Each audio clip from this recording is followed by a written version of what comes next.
وَلَقَدْ يَسَّرْنَا الْقُرْآنَ لِلذِّكْرِ فَهَلْ مِن مُّدَّكِرٍ يا أيها الذين آمنوا لا تقولوا رائنا وقولوا انظرنا واسمعوا وللكافرين عذاب أليم ما يود الذين كفروا من أهل الكتاب ولا المشركين أن ينزل عليكم من خير من ربكم والله يختص برحمته من يشاء والله ذو الفضل العظیم صدق اللہ العظیم وصدق رسولہ النبی الکریم۔ اللہ کی حمد و ثنا بے حد و حساب اور پیارے پیغمبر علیہ الصلوۃ والسلام پر درود و سلام بے شمار لاتعداد۔ آج ہمارے سامنے سورہ بقرہ کی آیت مبارکہ نمبر 104 اور 105 ہے۔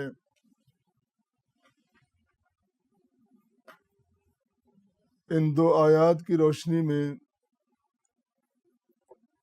ہم کچھ سمجھنے کی اور کچھ پانے کی کوشش کریں گے۔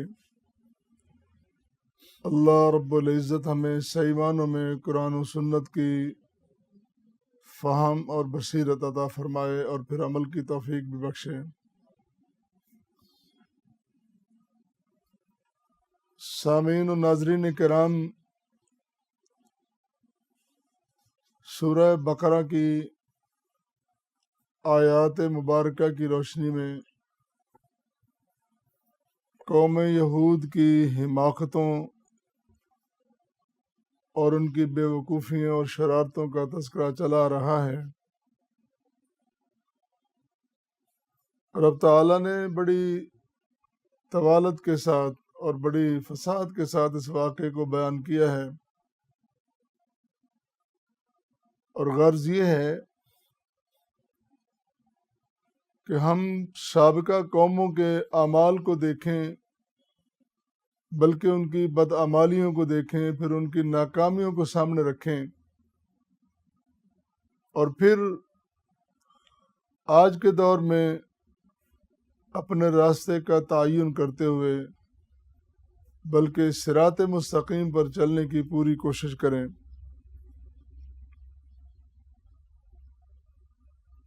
اللہ نے انسانیت کی بھلائی کے لیے اور رہنمائی کے لیے ایک نہیں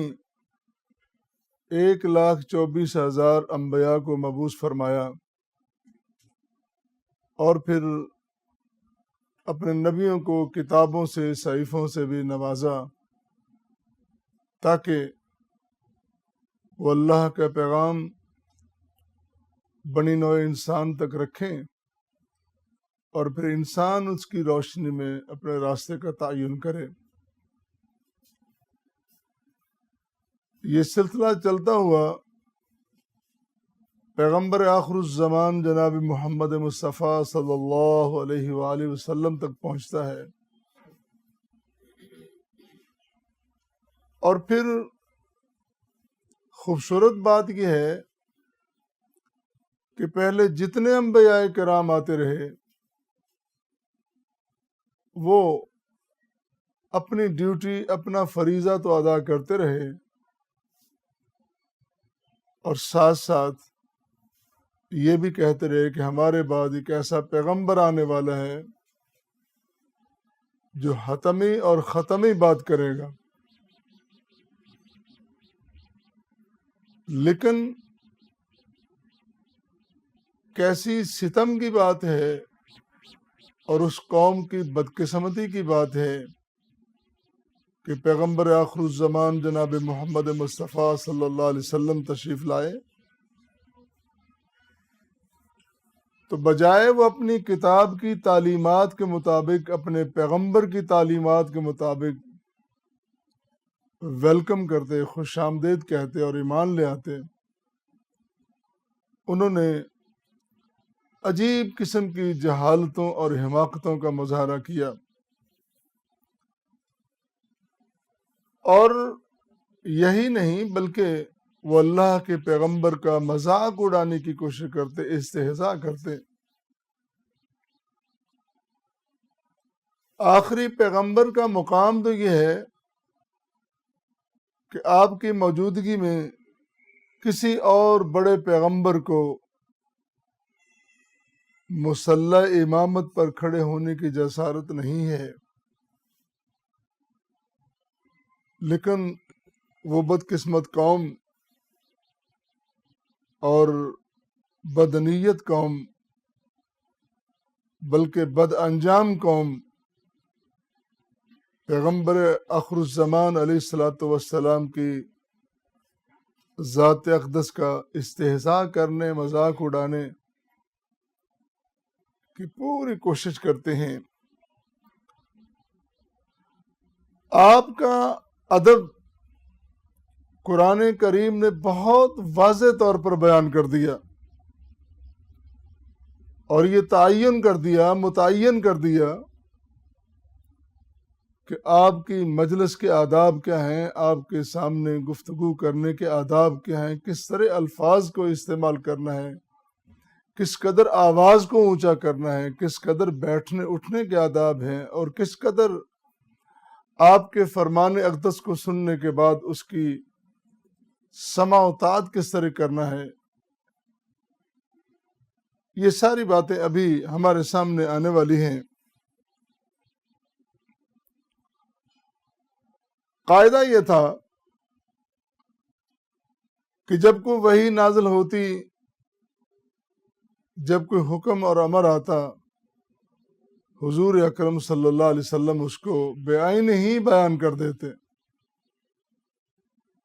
وہ الفاظ بھی اللہ کی طرف سے ہوتے، وہ مفہوم بھی اللہ کی طرف سے ہوتے، وہ مضمون بھی اللہ کی طرف سے ہوتا، اور بیان کرتے ہوئے اگر کسی کو سمجھ نہ آتی تو وہ لفظ بولتا رائنا۔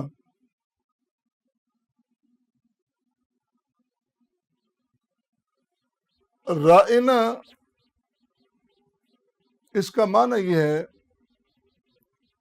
کہ رعایت دیجئے، توجہ فرمائیے، یا یوں جس طرح کہتے ہیں ہم گفتگو کے درمیان معاف کیجئے۔ احترام کے ساتھ توجہ حاصل کرنے کے لیے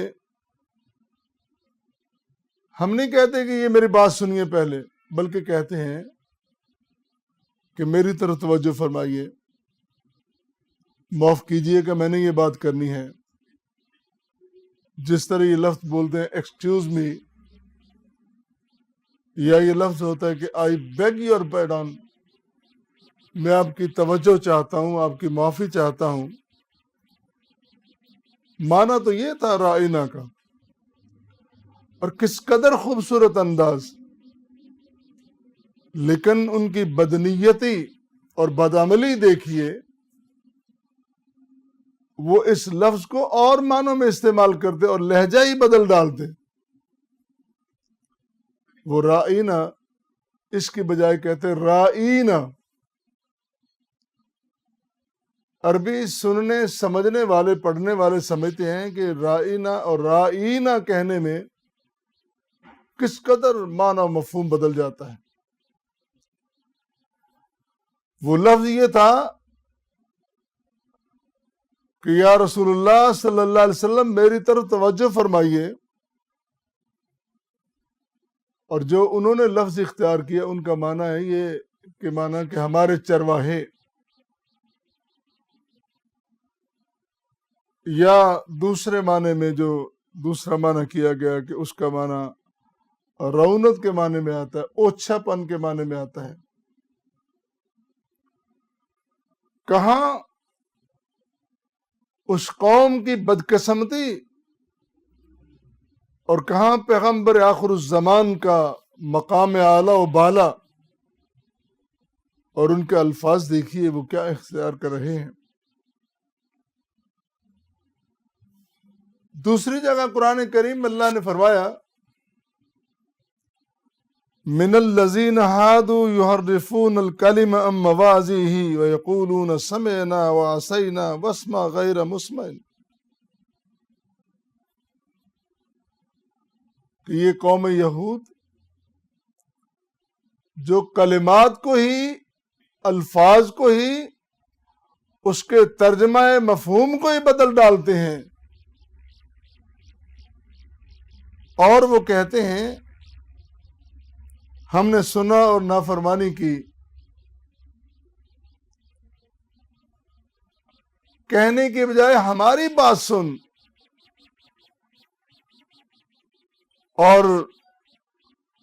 یہ جو لفظ رائنا ہے اس کو وہ لہجہ بدل کے، انداز بدل کے اس کو استعمال کرتے۔ ان کا خیال یہ تھا، ان کی یہ کوشش تھی کہ ہم پیغمبر کریم علیہ الصلوۃ والتسلیمات کو ایذا پہنچائیں، ان کا مذاق اڑائیں، ان کو تکلیف دیں اور دین کا مذاق اڑائیں، اور اگر وہ یہ الفاظ کہنے کے بجائے کہتے اطعنا و سمعنا، ہم نے سنا اور ہم نے فرما برداری اختیار کر لی، تو کتنا اچھا ہوتا ان کے لیے، اور اس کی بجائے کہتے وانظرنا لکان خیر لہم، یہ ان کے لیے بڑا بہتر ہوتا۔ سورہ نساء آیت نمبر 46 ہے۔ ان کی اس حرکت سیئہ کو، اس بدترین ان کے انداز کو قرآن کریم نے واضح طور پر بیان کر دیا کہ وہ تو اللہ کے پیغمبر کا اکرام کرنے کی بجائے، احترام کرنے کی بجائے مسلسل بدتمیزی کر رہے ہیں، اور یاد رکھو یہ انداز اللہ کو پسند نہیں ہے۔ اللہ کو اپنے پیغمبر کی توہین بالکل پسند نہیں، اللہ نے وہ الفاظ ہی بدل ڈالے جن الفاظ میں توہین کی گنجائش نکلتی تھی۔ الفاظ اعلیٰ تھے، الفاظ میں کوئی ایسا مسئلہ نہیں تھا، لیکن چونکہ ان الفاظ میں ہیرا پھیری ہو سکتی تھی، اللہ نے وہ الفاظ ہی بدل ڈالے۔ اللہ نے فرمایا یا ایھا الذین آمنو، اے ایمان والو، اے میرے بندو جو میرے ساتھ بندگی کا وعدہ کر چکے ہو، جو میرے رسول پر ایمان کامل لا چکے ہو۔ آج کے بعد یہ لفظ نہ کہنا جس لفظ میں کسی بھی توہین کا کوئی پہلو نکل سکتا ہو، بلکہ آج کے بعد کہنا انظرنا، ہماری طرف التفات فرمائیے، ہماری طرف توجہ فرمائیے۔ اللہ کو وہ الفاظ ہی پسند نہیں، اللہ نے وہ الفاظ ہی بدل ڈالے۔ یا ایھا الذین آمنوا لا تقولوا رائنا وقولوا انظرنا، اے ایمان والو آج کے بعد تم نے یہ الفاظ نہیں کہنے، یہ لفظ نہیں کہنا، آج کے بعد تم نے یہ کہنا انظرنا، یا رسول اللہ صلی اللہ علیہ وسلم ہماری طرف توجہ فرمائیے، التفات فرمائیے، ہماری طرف دیکھیے۔ کس قدر اکرام و احترام نبوت و رسالت کی بات ہو رہی ہے، کس قدر، اللہ اکبر۔ اور ہمیشہ کے لیے قانون بنا دیا گیا